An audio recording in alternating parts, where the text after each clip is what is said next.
Acceleration. ये क्या चीज होती है भाई? एक्सेलरेशन का मतलब क्या है? अगर कोई भी पार्टिकल चलते हुए अपनी वेलोसिटी चेंज कर रहा है ना, जब भी किसी पार्टिकल की वेलोसिटी चेंज होती है तो किस रेट से वेलोसिटी चेंज हो रही है उसी को हम क्या बोलते हैं? एक्सेलरेशन बोलते हैं। तो एक्सेलरेशन का फॉर्मूला क्या बन जाएगा? Rate of change of velocity. Acceleration मतलब change in velocity divided by time. मान लो वेलोसिटी v1 से v2 हो गई तो v2 माइनस v1 क्या है? Change in velocity. टाइम कितना लगा? तो पहले t1 टाइम पे वेलोसिटी v1 थी, t2 टाइम पे उसकी वेलोसिटी v2 हो गई, तो टाइम कितना बीता? t2 minus t1। आया समझ में? तो total change in velocity divided by total time taken, इसी को हम क्या बोलेंगे? एक्सेलरेशन बोलेंगे। अच्छा, इसको एवरेज एक्सेलरेशन बोलेंगे। ये जो फॉर्मूला मैंने लिखा है ना, ये तो नॉर्मल एक फॉर्मूला हो गया, लेकिन इसी को हम एवरेज एक्सेलरेशन भी बोल सकते हैं। कैसे? क्योंकि मैंने टोटल चेंज इन वेलोसिटी लिखा है भाई। इनिशियल t1 टाइम पे वेलोसिटी कितनी? v1, बाद में कितनी हो गई? v2, तो चेंज कितना आया? v2 माइनस v1, तो ये टोटल चेंज ही तो हुआ एक तरह से। तो ये किसका फॉर्मूला बन गया? एवरेज एक्सेलरेशन का। ठीक है, एक्सेलरेशन का मतलब है rate of change of velocity. ठीक है, वेलोसिटी किस रेट से चेंज हो रही है उसी को हम बोलेंगे एक्सेलरेशन। अच्छा, एक्सेलरेशन दो टाइप का होता है, एक तो एवरेज एक्सेलरेशन, दूसरा इंस्टेंटेनियस। इंस्टेंटेनियस एक्सेलरेशन का फॉर्मूला क्या होगा? तो वही कंडीशन, टाइम इंटरवल छोटा होना चाहिए, स्मॉल टाइम इंटरवल। यानी कि अगर मैं इसको ऐसे लिख दूं डेल्टा वी यानी चेंज इन वेलोसिटी, और डेल्टा टी मतलब जो भी टाइम लगा उसमें वो है डेल्टा टी। तो डेल्टा टी अगर छोटा है, लिमिट क्या लगा दी? डेल्टा टी अगर छोटा है तो उस कंडीशन में delta v upon delta T को आप क्या लिख सकते हो? टीवी बाई डी टी लिख सकते हो। तो ये क्या हो गया? Instantaneous acceleration equals to DV by D T, है ना। Rate of change of velocity is called acceleration. समझ गए क्या एक्सेलरेशन क्या है? देखो, आप देखते हो कि जैसे आप मान लो किसी स्कूटर पे जा रहे हो, मान लो तो एक कांस्टेंट स्पीड से जा रहे हो, मान लो पहले कांस्टेंट वेलोसिटी से जा रहे हो, अचानक आपको याद आया कि भाई अपन लेट हो गए, तो अपन ने स्पीड बढ़ाई। तो जिस इंस्टेंट पे आप स्पीड बढ़ा रहे हो एकदम से स्पीड बढ़ेगी ना। पहले कांस्टेंट स्पीड से जा रहे थे, फिर लगा कि लेट हो गए तो अपन स्पीड बढ़ाएंगे, बढ़ाएंगे तो क्या होगा? एक्सेलरेटर दबाएंगे। एक्सेलरेटर इसीलिए बोलते हैं क्योंकि वो एक्सेलरेशन का काम करता है, मतलब स्पीड बढ़ाने का काम करता है। तो किस रेट से उस स्कूटर की या उस गाड़ी की वेलोसिटी में चेंज आ रहा है, पर सेकंड कितनी वेलोसिटी बढ़ रही है, उसी को हम क्या बोलते हैं? एक्सेलरेशन बोलते हैं।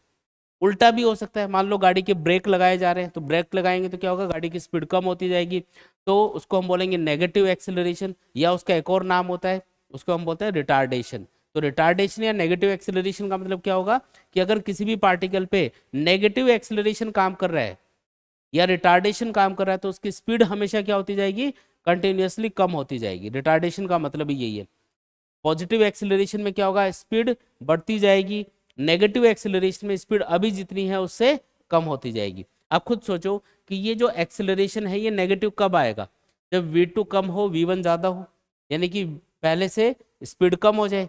v2 मतलब फाइनल स्पीड, v1 मतलब इनिशियल स्पीड। तो फाइनल स्पीड अगर कम हो गई और इनिशियल ज्यादा रही है तो उस कंडीशन में ये डिफरेंस क्या आएगा? नेगेटिव। t2 माइनस t1 तो हमेशा पॉजिटिव ही होगा, टाइम तो आगे ही बढ़ता है, उल्टा कभी चलता नहीं है। तो ये तो पॉजिटिव है, ये अगर नेगेटिव आ गया तो एक्सेलरेशन क्या होगा? नेगेटिव, जिसको हम क्या बोल देंगे? रिटार्डेशन। ठीक है, एक्सेलरेशन वेक्टर क्वांटिटी है, ध्यान रखना है। कौन सी क्वांटिटी है? वेक्टर क्वांटिटी है। अगर एक्सेलरेशन वेक्टर क्वांटिटी है तो इसकी डायरेक्शन कैसे डिसाइड करोगे? तो जो चेंज इन वेलोसिटी की डायरेक्शन आएगी वही एक्सेलरेशन की डायरेक्शन मानी जाएगी। जो चेंज इन वेलोसिटी की डायरेक्शन आएगी वही एक्सेलरेशन की डायरेक्शन माननी है, क्योंकि एक्सेलरेशन किसके बराबर है? Delta v upon delta T. Delta t यानी टाइम, टाइम इंटरवल, ये तो स्केलर क्वांटिटी है तो इसी के ऊपर डिपेंड करेगा ओवरऑल। तो जो चेंज इन वेलोसिटी की डायरेक्शन होगी वही क्या होगी? वही एक्सेलरेशन की डायरेक्शन होगी। आप ऐसे भी याद रख सकते हो, अगर पार्टिकल की वेलोसिटी बढ़ रही है तो एक्सेलरेशन किधर लग रहा होगा? Along the direction of velocity. और अगर पार्टिकल की वेलोसिटी कम हो रही है इसका मतलब एक्सेलरेशन नेगेटिव होगा। नेगेटिव एक्सेलरेशन मतलब वेलोसिटी के अपोजिट डायरेक्शन में होगा। अगर आप वेलोसिटी वाले फंक्शन को डिफरेंशिएट करोगे, अगर आपको वेलोसिटी टाइम के फंक्शन की फॉर्म में दे रखी है 2t² प्लस 5t माइनस 3 ऐसा करके दे दी, और पूछा कि एक्सेलरेशन बताओ, हाँ एक्सेलरेशन कौन से टाइम पे पूछा जा रहा है, मान लो t इक्वल टू 3 सेकेंड पे पूछ लिया, तो क्या करोगे? पहले तो इसको डिफरेंशिएट करोगे। क्या करना है? पहले तो डिफरेंशिएट करना है। क्या आएगा इसका डिफरेंशिएशन, ये आएगा 4t + 5, इसका 0 हो जाएगा।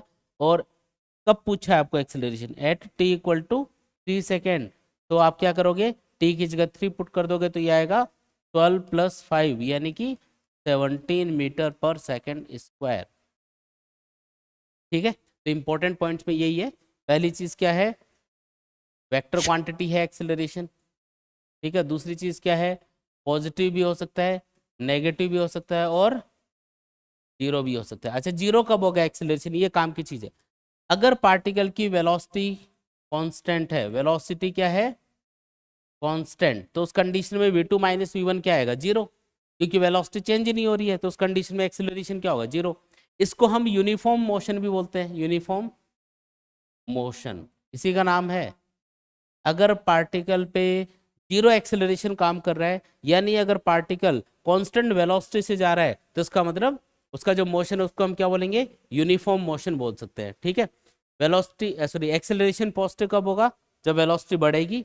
अगर v बढ़ रहा है तो एक्सेलरेशन पॉजिटिव, v अगर घट रहा है तो एक्सेलरेशन नेगेटिव, सिंपल। और तीसरा चीज क्या बताई, acceleration, instantaneous acceleration equals to dv/dt, ये ध्यान रखना, ये बहुत काम की चीज है। ठीक है, इतने से इंपॉर्टेंट पॉइंट ध्यान रखने इसके बारे में। ठीक है, तो एक इंपॉर्टेंट चीज हमने यहाँ पे फाइंड करी कि अगर हम डिस्प्लेसमेंट का डिफरेंशिएशन कर देंगे, ऐसे डिस्प्लेसमेंट को शो कर रहा हूँ, v से वेलोसिटी को शो कर रहा हूँ और एक्सेलरेशन को मैं a से शो कर रहा हूँ, सपोज करो। ठीक है, तो अगर आप डिस्प्लेसमेंट का क्या कर दोगे, डिफरेंशिएशन, यानी कि ds/dt कर दोगे, तो आपको क्या मिलने वाला है, वेलोसिटी। और अगर वेलोसिटी का आपने डिफरेंशिएशन कर दिया dv/dt, तो आपको क्या मिलने वाला है, एक्सेलरेशन। डिफरेंशिएशन करोगे तो ये मिलेगा, लेकिन इसका उल्टा भी है। डिफरेंशिएशन का उल्टा क्या होता है, इंटीग्रेशन। अगर आप एक्सेलरेशन का इंटीग्रेशन करोगे, इंटीग्रेशन कर दोगे टाइम के रेस्पेक्ट में, तो आपको क्या मिलेगा, आपको मिलेगा चेंज इन वेलोसिटी। एक्सेलरेशन किसके बराबर है, change in velocity divided by time. तो अगर आप इंटीग्रेट करोगे ना इस फंक्शन को, टाइम की लिमिट लगा सकते हो, तो अगर आप इसको इंटीग्रेट करोगे तो आपको वेलोसिटी नहीं मिलेगी डायरेक्ट, आपको मिलेगी चेंज इन वेलोसिटी। ये ध्यान रखना है कि ये चेंज इन वेलोसिटी के बराबर होगा। मैं लिख भी देता हूँ, डेल्टा v के बराबर आएगा। चेंज इन वेलोसिटी जो होगा ना, वो एक्सेलरेशन के इंटीग्रेशन के बराबर होगा। और इसी तरीके से अगर आप वेलोसिटी वाली फंक्शन का इंटीग्रेशन कर देते हो, किसका इंटीग्रेशन करते हो टाइम के रेस्पेक्ट में, वेलोसिटी वाले फंक्शन का, तो क्या मिलेगा आपको, टोटल डिस्टेंस या डिस्प्लेसमेंट मिलेगा, है ना। तो डिस्प्लेसमेंट लिख देता हूँ डेल्टा s, ये आपको मिलने वाला है। आया समझ में। अगर डिस्प्लेसमेंट वाला फंक्शन दे रखा हो तो उसका डिफरेंशिएशन करोगे तो वेलोसिटी मिलेगी, एक और बार डिफरेंशिएशन कर दोगे तो एक्सेलरेशन आ जाएगा। और अगर आपको एक्सेलरेशन दे रखा है a = समथिंग, अगर उसका इंटीग्रेशन कर दोगे तो चेंज इन वेलोसिटी आ जाएगी। हाँ, अगर इनिशियल वेलोसिटी 0 हो तो फिर सीधा डायरेक्ट वेलोसिटी भी लिख सकते हो उसको। लेकिन कई बार होता है कि पार्टिकल पहले से चल रहा होता है, इनिशियल वेलोसिटी 0 नहीं होती, तब हम उसको चेंज इन वेलोसिटी बोलेंगे, एक्सेलरेशन के इंटीग्रेशन को चेंज इन वेलोसिटी बोलेंगे, क्योंकि इनिशियल वेलोसिटी 0 नहीं है ना। इसी तरीके से वेलोसिटी का इंटीग्रेशन करने पे क्या मिलेगा, डिस्प्लेसमेंट मिलेगा। ठीक है, समझ में आ गया ये, इतनी बात क्लियर एकदम। चलिए जी, तो क्वेश्चन करते हैं। देखो पहला क्वेश्चन है, at time t = 0 a car moving along a straight line has a velocity 16 metre per second, it slows down with an acceleration of a = -0.5 t। ये देखो टाइम का फंक्शन है, मतलब एक्सेलरेशन टाइम के साथ में चेंज हो रहा होगा। Find the time after the direction of velocity changes, वो टाइम बताना है जब पार्टिकल की जो वेलोसिटी है उसकी डायरेक्शन चेंज होगी। क्वेश्चन को समझना है एक बार। ये क्या बोल रहा है कि एक पार्टिकल है, एक कार है, मतलब थोड़ा सा मैं हिंट दे देता हूँ। एक कार जा रही है, ये मान लो अपनी कार है, ठीक है, और ये कितनी रफ्तार से जा रही है, यहाँ पे रफ्तार दे रखी है, इसकी स्पीड दे रखी है 16 मीटर/सेकेंड। ठीक है, इतनी स्पीड से जा रही है। अब ये स्लो हो रही है ना, it slows down with an acceleration of, a की वैल्यू कितनी दे रखी है, -0.5 t, है ना। अब क्योंकि ये नेगेटिव है और नेगेटिव एक्सेलरेशन क्या करता है, पार्टिकल की स्पीड को कम करता है, रफ्तार को कम करेगा, स्पीड या वेलोसिटी डिक्रीज होगी। इसका मतलब यहाँ पे वेलोसिटी डिक्रीज होती जाएगी। क्वेश्चन में भी बोला गया है कि वेलोसिटी कम हो रही है। ये बोल रहा है कि कार की वेलोसिटी कंटिन्यूअसली कम हो रही है। क्यों? क्योंकि इस पर नेगेटिव एक्सेलरेशन काम कर रहा है, मतलब अपोजिट डायरेक्शन में कोई फोर्स लग रहा होगा जिससे इसकी रफ्तार कम होती जा रही है। ब्रेक लगाए जा रहे होंगे, कुछ भी हो सकता है, या सामने से कोई धक्का मार रहा होगा, इससे इसकी रफ्तार कम हो रही है। ठीक है जी। तो ये बोल रहा है आपको कि find the time after the direction of velocity changes. तो वो टाइम बताओ जिसके बाद में वेलोसिटी की डायरेक्शन चेंज होगी। तो अभी गाड़ी किधर जा रही है, इधर जा रही है। कब तक इधर जाती रहेगी? जब तक इसकी वेलोसिटी जीरो नहीं हो जाती, है ना, तब तक तो इधर जाती रहेगी। और जब जैसे इसकी वेलोसिटी जीरो होगी तो जो अपोजिट डायरेक्शन में फोर्स लग रहा है वो क्या करेगा, इसको उल्टा लेके आएगा। फिर समझ रहे हो बात? तो उस टाइम पे इसकी वेलोसिटी क्या हो जाएगी, चेंज, डायरेक्शन चेंज होगी ना, वेलोसिटी की डायरेक्शन क्या होगी, चेंज। तो इसने वही पूछा है कि वो टाइम बताओ जब इसकी वेलोसिटी की डायरेक्शन चेंज होगी। तो अब आपको समझ में आ गया कि ये वो टाइम पूछ रहा है टी, जब इस कार की वेलोसिटी क्या हो जाएगी, जीरो। क्योंकि जब इसकी वेलोसिटी जीरो होगी तो उसके जस्ट बाद में ये उल्टा पलट के वापस आनी स्टार्ट हो जाएगी, क्योंकि जो अपोजिट डायरेक्शन में इसके ऊपर फोर्स लग रहा है वो इसको वापस ले आएगा। आ गई बात समझ में? तो इनिशियल वेलोसिटी कितनी है यहाँ पे, 16। फाइनल वेलोसिटी कितनी, 0। तो v की लिमिट पता चल गई आपको। इनिशियल जो वेलोसिटी वो 16 है, फाइनल वेलोसिटी 0 है। और हमने ये पढ़ा था कि अगर आप एक्सेलरेशन का इंटीग्रेशन करते हो, ठीक है, तो आपको क्या मिलेगा, change in velocity v final minus v initial, ये मिलेगा। ठीक है, एक्सेलरेशन की वैल्यू पुट कर देंगे, ये तो पता ही है अपन को, पता है क्या, v फाइनल कितना, 0, v इनिशियल कितना, 16। अब यहाँ पे t की लिमिट लगानी है। जैसे इनिशियल टाइम हम t इक्वल टू 0 मान लेते हैं, और ये वो टाइम है t जब ये 0 वेलोसिटी गेन कर लेगा। तो आपको लिमिट क्या लगानी है, 0 से t। लगाओ तो लगाओ, नहीं तो वैसे भी t की टर्म्स में ही आंसर आएगा। तो अब ये जो सॉल्व करने पे टाइम आएगा ना, वही आपका आंसर होगा। मैं सिर्फ 0 से t की लिमिट के साथ a की वैल्यू पुट कर रहा हूँ यहाँ पे, माइनस सिंबल बाहर लगा दिया, 0.5 t dt। बाकी आप करो करो इसको इंटीग्रेट, सॉल्व करके बताओ कि आंसर क्या आएगा, कितने टाइम पे की वेलोसिटी 0 बन रही है। इधर आएगा -16 इक्वल टू, इधर देखो -0.5 कांस्टेंट है, बाहर निकाल लिया। t का इंटीग्रेशन क्या होगा, t²/2, 0 से t की लिमिट, तो ये अपर लिमिट पुट करोगे तो t²/2 बनेगा, लोअर लिमिट पे 0, तो t²/2 ही आएगा। ये माइनस माइनस कैंसिल कर सकते हो, 0.5 को इसके नीचे लिख देते हैं, 16/0.5 इक्वल टू t²/2। ये देखो 0.5 का मतलब 1/2, तो ये आ जाएगा 32, 32 इंटू 2 यानी कि 64 इक्वल टू t², यानी कि t आ गया अपना 8 सेकेंड। बहुत ही सुंदर आंसर। ये लो जी, सी वाला आंसर। एक्सेलरेशन टाइम ग्राफ अगर आपको दे रखा हो, ठीक है, एक्सेलरेशन और टाइम के बीच का ग्राफ, तो इस ग्राफ का जो स्लोप है वो एक चीज को रिप्रेजेंट करता है जिसको हम बोलते हैं जर्क, जो अपने काम नहीं आएगा। जैसे पोजीशन टाइम ग्राफ का स्लोप किसको बताता है, वेलोसिटी। वेलोसिटी टाइम ग्राफ का स्लोप किसको बताता है, एक्सेलरेशन। लेकिन एक्सेलरेशन टाइम ग्राफ का जो स्लोप होगा, जर्क क्या होता है, झटका। जैसे झटके से अगर, जैसे एक मान लो कि अचानक से किसी चीज को आप खींचते हो तो उस पर झटका लगेगा, एक शॉक लगेगा। उस शॉक के अंदर जो एक्सेलरेशन है वो तेजी से चेंज हो रहा होगा, तो ये जर्क के बराबर होता है। तो इसका तो कोई खास यूज है नहीं। इसमें ग्राफ का एरिया इंपॉर्टेंट रहेगा, जो अपने क्वेश्चंस में काम आएगा। एरिया किसको शो करेगा, तो याद करो, एरिया फाइंड करने के लिए हम क्या करेंगे, दोनों को मल्टीप्लाई करके देख लेंगे। अगर याद नहीं हो ना कि एरिया किसको शो करता है, तो मल्टीप्लाई करके देख लेना। ये होगा a इंटू टी, और हमको पता है एक्सेलरेशन क्या होता है, dv/dt। यानी टाइम को अगर मैं एक्सेलरेशन से मल्टीप्लाई करूंगा तो मुझे dv यानी चेंज इन वेलोसिटी मिलेगी। यानी किसके बराबर होगा ये, डेल्टा v, यानी चेंज इन वेलोसिटी। ये क्या चीज है, चेंज इन वेलोसिटी, ठीक है, इसके बराबर होगा। तो ये चीज ध्यान रखनी है। क्लियर एकदम, ठीक है। अच्छा, तो इसमें सिर्फ आपको एरिया देखना है। एरिया किसको शो करेगा हमेशा, चेंज इन वेलोसिटी। कुछ ग्राफ बता रहा हूँ, एक्सेलरेशन और टाइम के बीच का ग्राफ है, बताओ इसका meaning. Acceleration constant, acceleration constant तो पार्टिकल की वेलोसिटी बढ़ रही है या घट रही है। अगर पॉजिटिव एक्सेलरेशन, देखो ऊपर वाली साइड में है ग्राफ, इसका मतलब पॉजिटिव एक्सेलरेशन के दौरान पार्टिकल की वेलोसिटी हमेशा बढ़ती है। ठीक है, ऐसा ग्राफ दे दे तो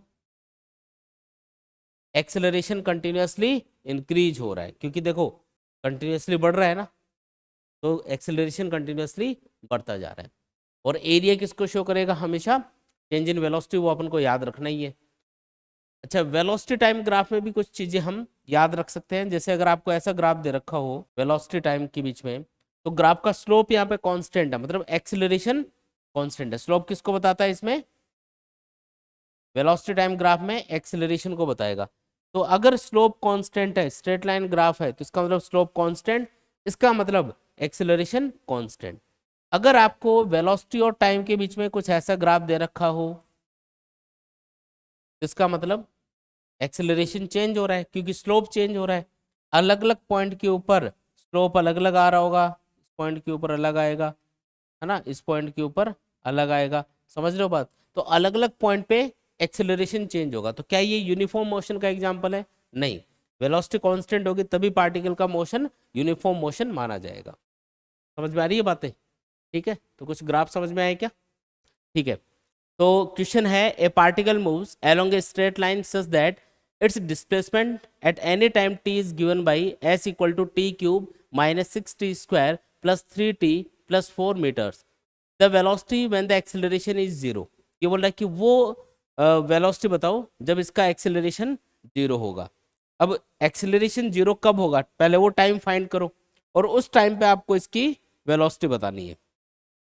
कॉन्सेप्ट क्या है, आपको डिस्प्लेसमेंट की इक्वेशन दे रखी है। क्या है equation, S equals to T cube minus 6t square plus 3t plus 4।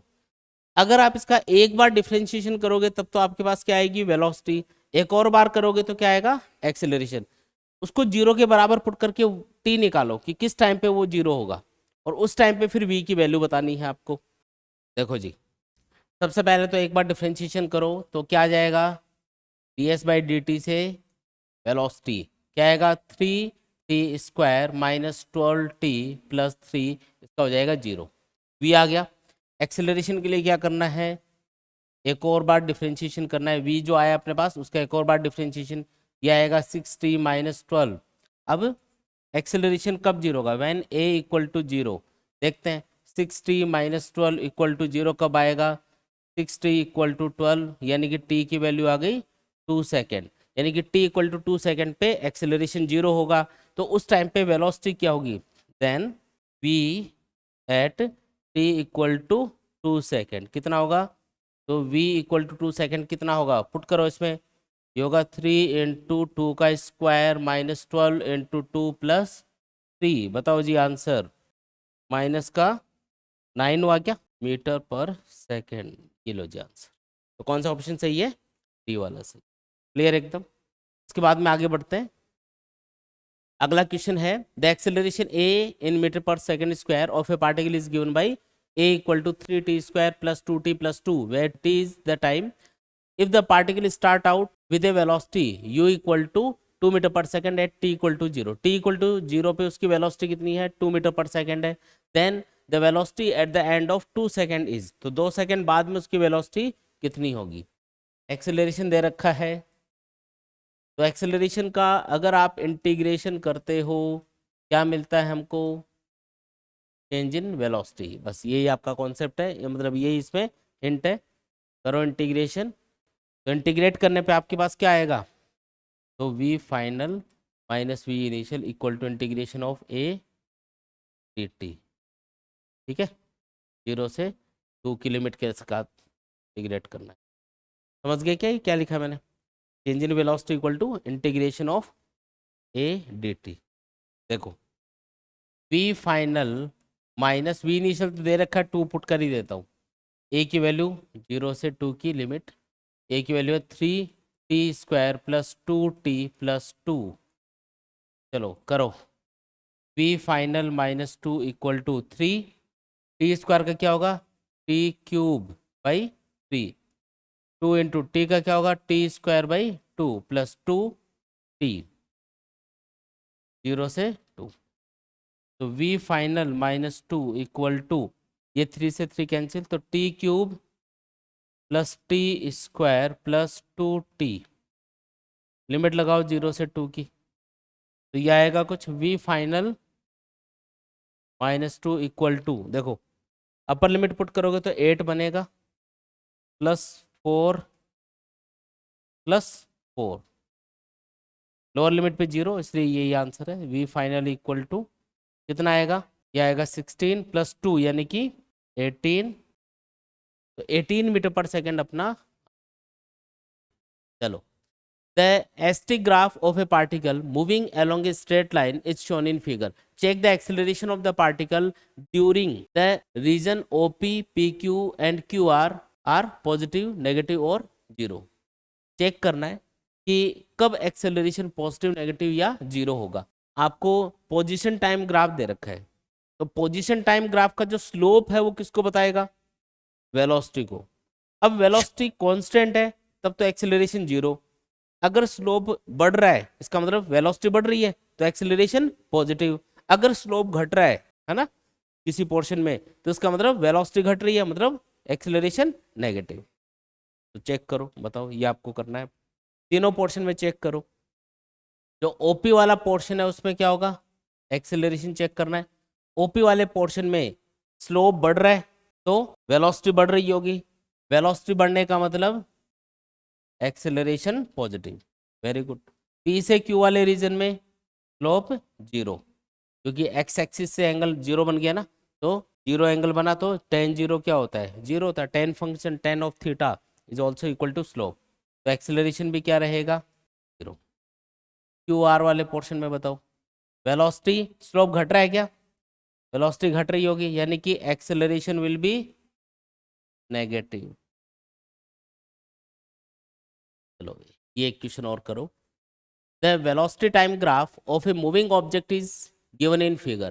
The maximum acceleration is, तो इसका acceleration maximum कितना होगा, जो ग्राफ है ना वो ऐसे दे रखा है आपको, तो कौन से वाले पोर्शन में, इसका कुछ नाम आप रख सकते हो, जैसे ये तो O वाला पॉइंट है, A B C और D, तो OA AB BC और CD, इन 4 पोर्शंस में आपको एक्सेलरेशन की वैल्यू बतानी है। अब एक्सेलरेशन कहाँ से मिलेगा, एक्सेलरेशन का फॉर्मूला क्या होता है, एक्सेलरेशन का फॉर्मूला होता है हाँ delta v upon delta t, यानी change in velocity divided by time. तो सबके लिए लगाओ, ओए के लिए लगाओ, ओए वाले पोर्शन में देख रहा हूँ तो एक्सेलरेशन कितना, ओए वाले पोर्शन में देखो पहले वेलोसिटी कितनी 0, बाद में कितनी हो गई 20, तो चेंज कितना है 20 माइनस 0, टाइम कितना लगा 0 से 20 यानी 20 सेकेंड का लगा, 1 मीटर पर सेकेंड स्क्वायर है इस पोर्शन में एक्सेलरेशन। ए बी वाले पोर्शन में वेलोसिटी कांस्टेंट है तो एक्सेलरेशन क्या होगा 0। समझ में आया क्यों, वेलोसिटी चेंज नहीं हो रही है। पीसी वाले पोर्शन में पहले 20 थी वेलोसिटी, फिर हो गई 80, चेंज कितना हुआ 80 माइनस 20 यानी 60 डिवाइडेड बाई टाइम कितना लगा सिर्फ 10 सेकेंड, 30 से 40 मतलब 10 सेकेंड है ना। बताओ जी 6 मीटर पर सेकेंड स्क्वायर आ गया।